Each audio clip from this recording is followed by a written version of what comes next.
what's the moment when all this exploded into the mainstream? It was like seeded into our institutions, and then there was a moment when it all became mainstream. And I don't know if Bruce Jenner is the definite starting point, but I do think that was a pivotal moment. It was a pivotal moment, not just because now the media is celebrating this, but also because conservatives, had an opportunity right then and there to take a stand against this, to recognize it for what it is, for the threat that it is, and to take a firm stand. And I think so many conservatives didn't, because they just imagine that this is either they don't want to get in trouble, be called a transphobe, or they just thought it's sort of a sideshow.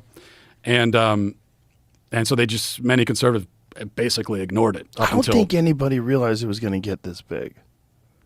Yeah, I think a lot of people didn't, but I mean,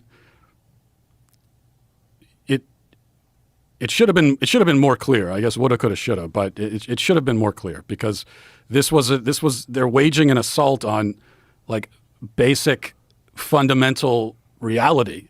And so it goes way beyond. This is not just about gender. This is about reality. That's why in the film, every conversation I had with someone on that side of it, every single one devolved into this, well, what is truth? And who's truth? And how do you know what truth is? And, so I'm sitting in the same room as someone, but I can't get them to acknowledge that we exist in the same reality. We can share a room, but we don't share a reality.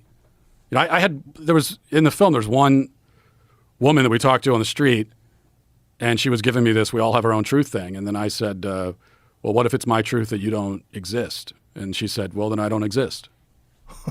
Like, she was willing to erase her own existence if that's how I perceive it. It's totally incoherent. I found out about the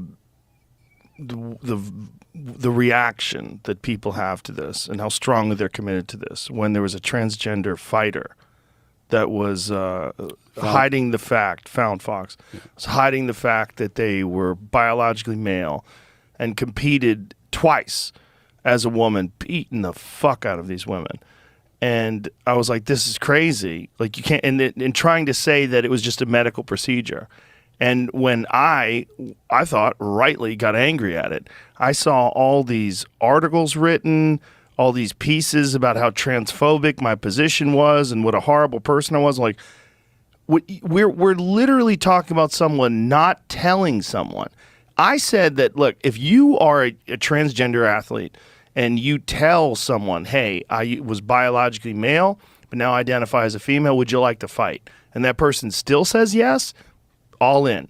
Go ahead, have fun. Just like I think you should be able to ride bulls and go dirt biking and skydiving, do whatever wild, dangerous shit you want to do.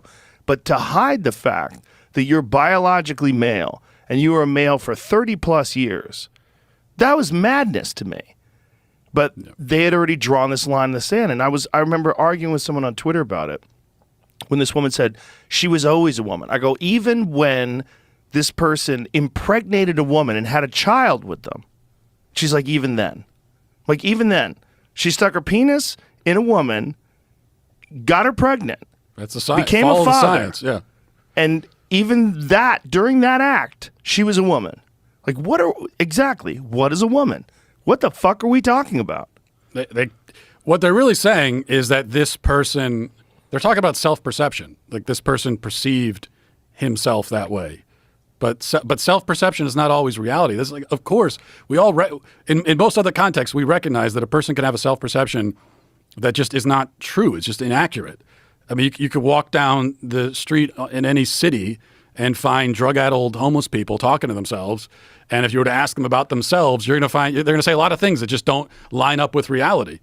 And in every other context, we're allowed to acknowledge that, even in medical context. I mean, someone who has body dysmorphia in the form of anorexia, a young woman goes to the doctor and she's 90 pounds and she says, I feel like I'm a 300-pound, fat ass. Yeah. The doctor's not going to affirm that and say, well, if that's how you feel, it's how you. Fatness is on a spectrum. I mean, they're not going to give her diet pills. They're going to. But why gender? Like, why is gender this ideological battleground? Like, how the fuck did that become this thing where it's encouraging like this cult-like mentality where you cannot, even if things are clearly odd, clearly don't make any sense. They don't fit with logic or reality. you have to adhere to whatever this ideology is promoting. I think it's.